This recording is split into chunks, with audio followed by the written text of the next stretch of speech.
When speaking to a group of students, Barack Obama advised them to not let their failures define them, but rather to learn from them.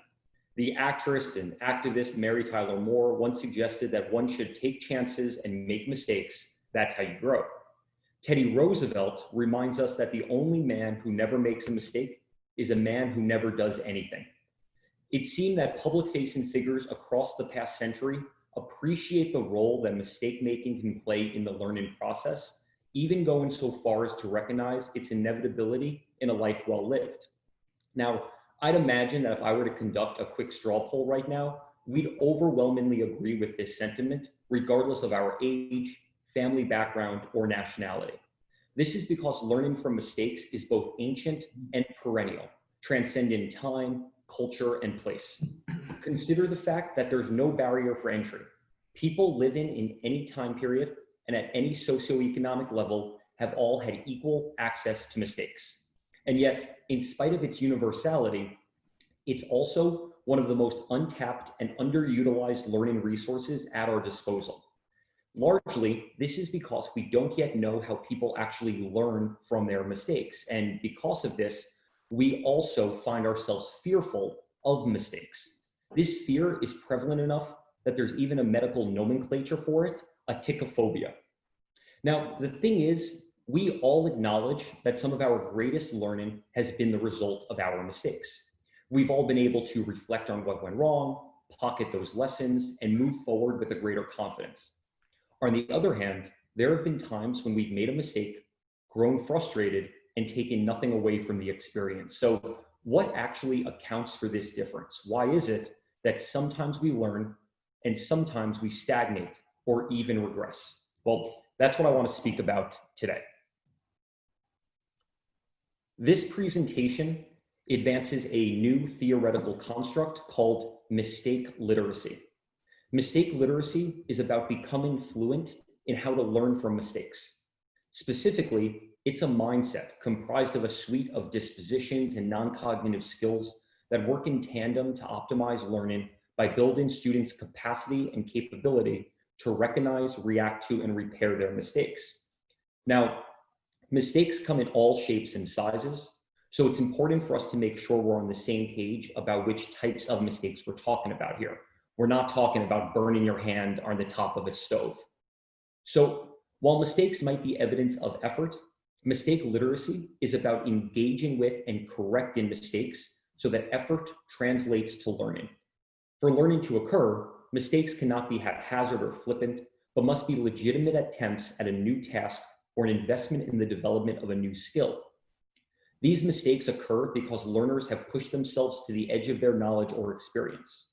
Such mistakes, which are the unavoidable byproduct of learning, expose gaps and raise questions and open the possibility for reflection and analysis. Through this form of mistake-making, learners develop a theory of what's correct, apply it, and revisit it as necessary. Thus, mistake literacy implies more than just an awareness, it implies action on behalf of the learner. In this way, mistake literacy is about making the most of what is natural and unavoidable to the learning process, the process itself. Now, mistake literacy is comprised of 4 components: a growth mindset, self-repair, the learner empowerment cycle, and self-efficacy. We'll start by taking a look at a growth mindset. A person with a growth mindset believes intelligence, skills, and abilities are not static, but are dynamic entities that can be strengthened through experience. Students possessing a growth mindset are more likely to view challenges and failures as opportunities to improve their learning and skills. In this way, students who have a growth mindset are more likely to hold a positive perception of mistakes and mistake making. These students perceive failure as a cue to increase effort, self-monitoring, and self-instruction rather than a deterrent. Carol Dweck, the founder of the growth mindset, found that skills and competencies that underlie a growth mindset, things like resilience, diligence, self-management, produce learners who embrace challenges, persist in the face of setbacks, and learn from criticisms. While students with a fixed mindset gave up quickly and blamed their challenges on a lack of intelligence, the research has found that students with more of a growth mindset kept working in spite of the difficulty, recognizing that setbacks were inevitable on the road to mastery and that they could even be guideposts for that journey. These students perceived failure as a cue to increase self-effort, self-monitoring, and self-instruction. Simple as it sounds, a belief in the transformative power of mindset is one of the keys to maximizing one's ability to learn from mistakes. The growth mindset is foundational to growing mistake-literate learners, but the research has also found that to maximize its impact, students need to be put in positions to make their mindset actionable. So how can we bring this mindset to life? That's where self-repair comes in. When students make a mistake in their learning, their first instinct should be to act on it. There's no sense in pretending the mistake did not occur. But acting on a mistake is not, in and of itself, going to guarantee learning. Action that is sort of flippant or self-flagellating is no more effective than burying one's head in the sand. The action that one takes following a mistake needs to be purposeful and deliberate. For students to maximize their learning from mistakes, they need to know where they are going, what it will look like when they get there, and where they will go next. This step of self-repair is about providing students with the space and time to do just that.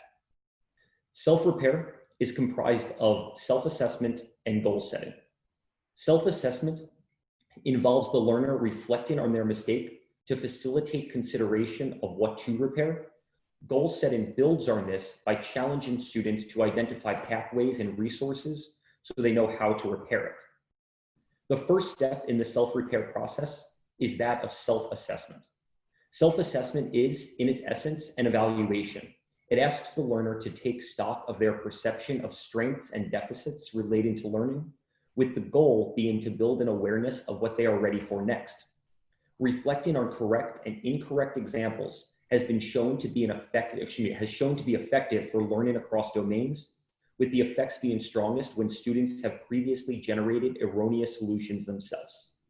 This relationship stems from the fact that reflection helps students to gain a new perspective, thus clarifying what they did incorrectly and facilitating contemplation of strategies that can help them to solve the problem.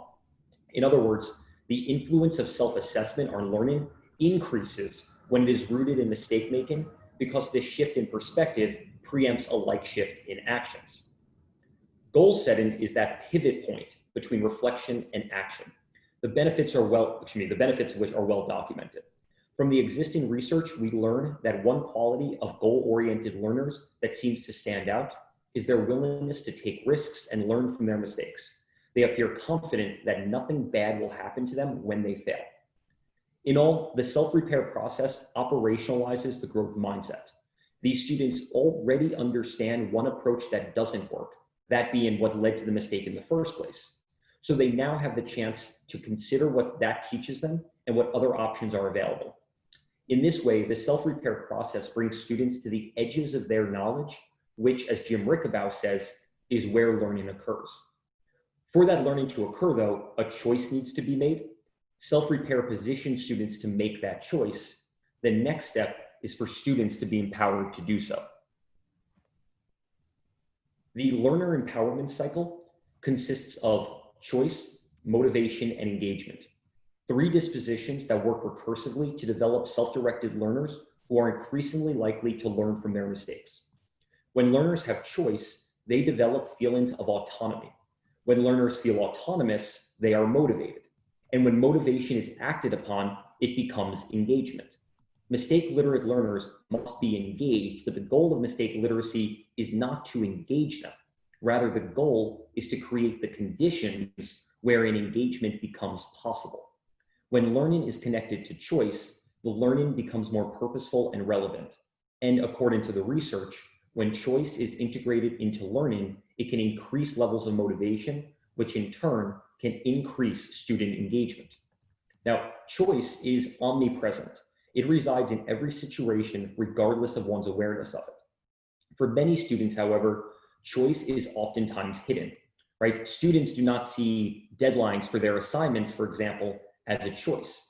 The reality, though, is that the mere act of abiding by or failing to abide by a deadline is, in and of itself, a choice that students are making. Whether they realize it or not, choice is always operating in the background and at the subconscious level. The purpose of the learner empowerment cycle is to bring choice to the conscious level. In doing so, students become aware of the broad array of choices at their disposal, which allows them to acknowledge the power and control they actually have over their learning. By bringing choice to the forefront of one's consciousness, it increases feelings of autonomy. Specifically, there are three kinds of choice that promote autonomy: organizational, procedural, and cognitive. Now, motivation is the presence of an emotional or psychological attraction to a task.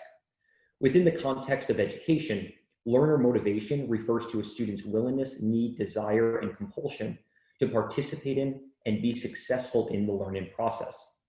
Of course, there are multiple forms of motivation, some of which are better suited to empowering learners.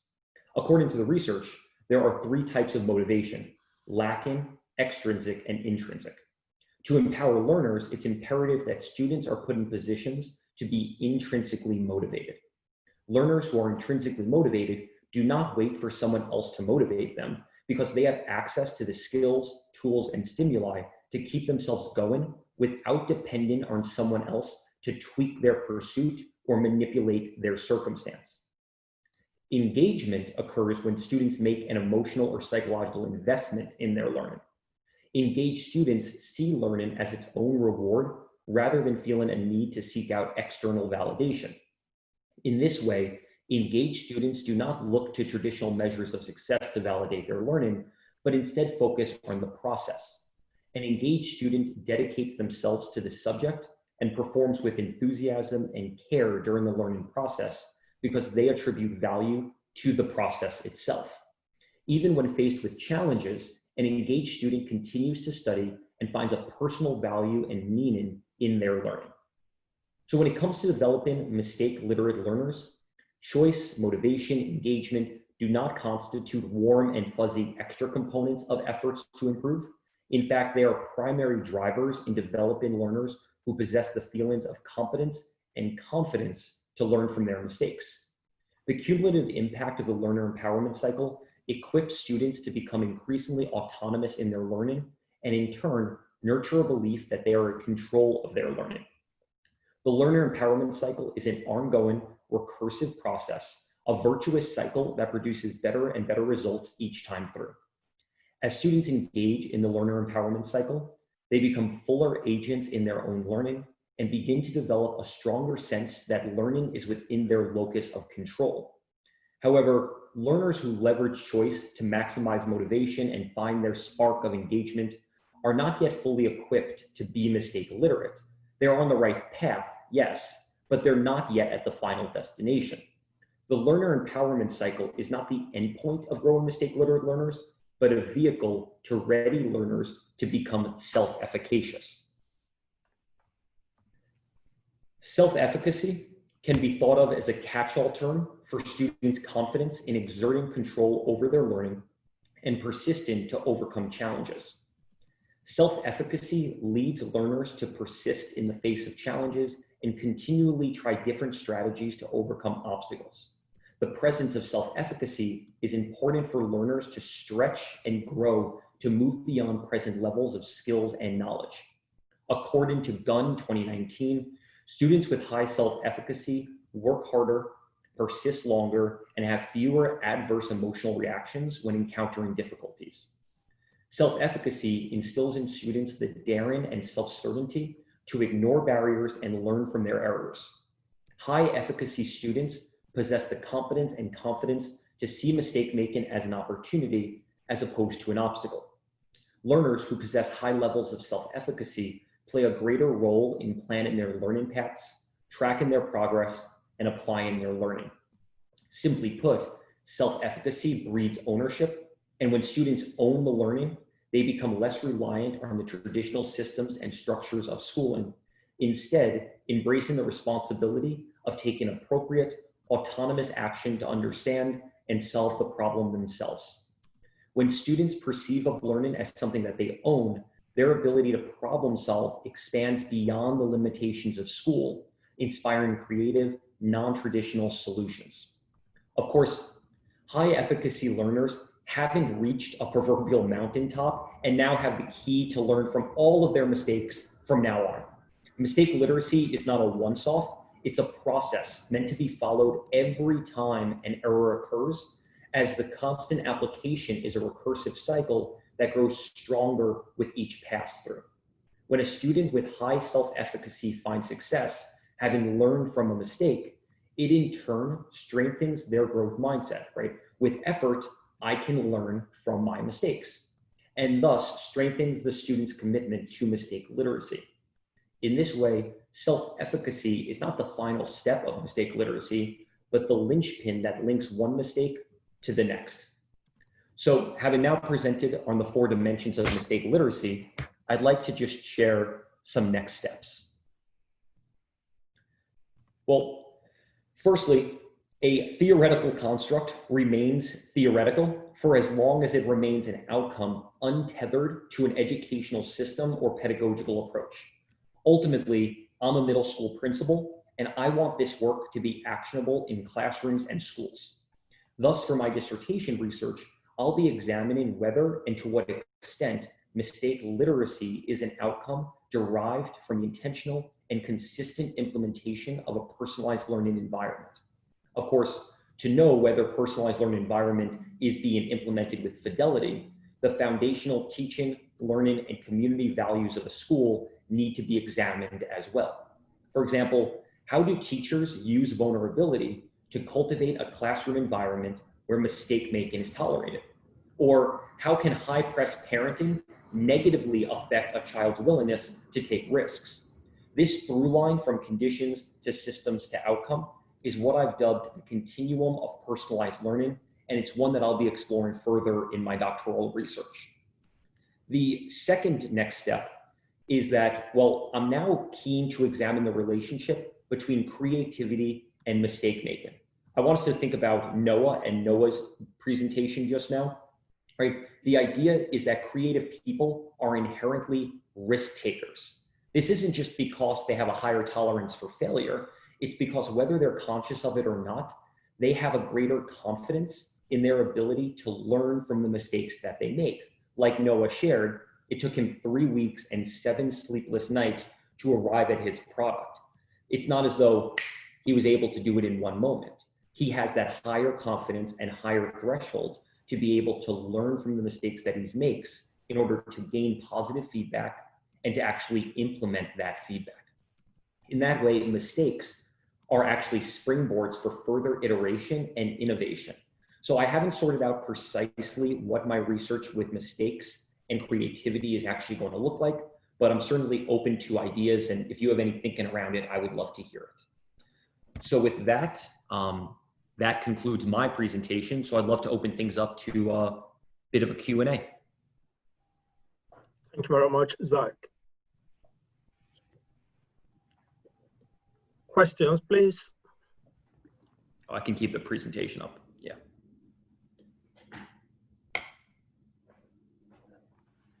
Any questions?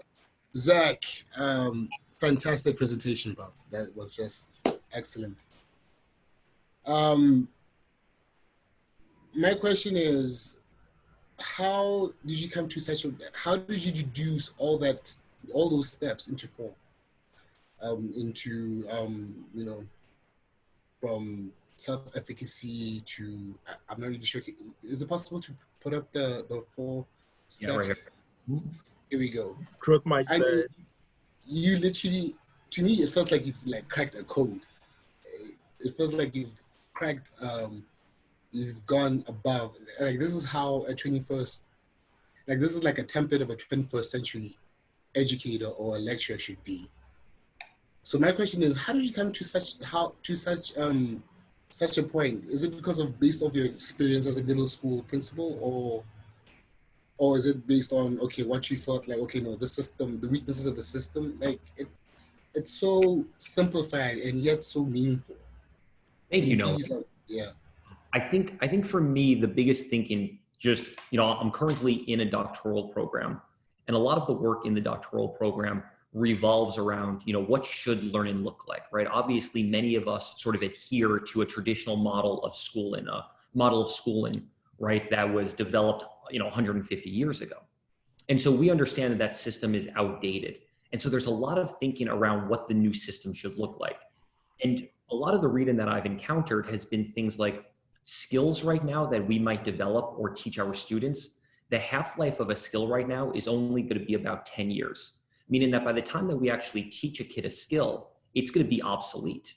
And so when I think about that, I'm thinking, well, what's evergreen, right? What is truly perennial and what can actually exist and be something that can endure across time?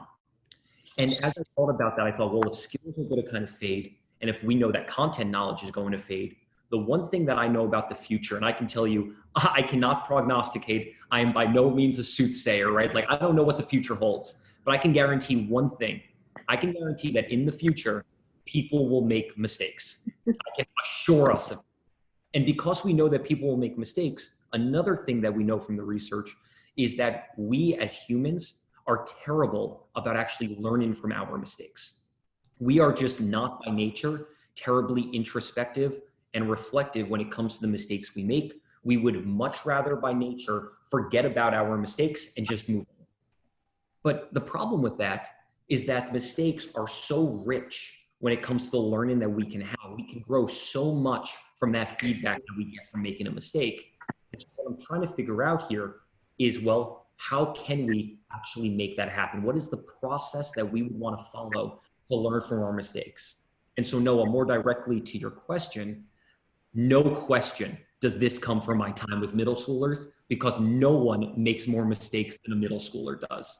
But at the same time, right, you can look at that two ways when you deal with a middle schooler, right? Like, their job is to make mistakes.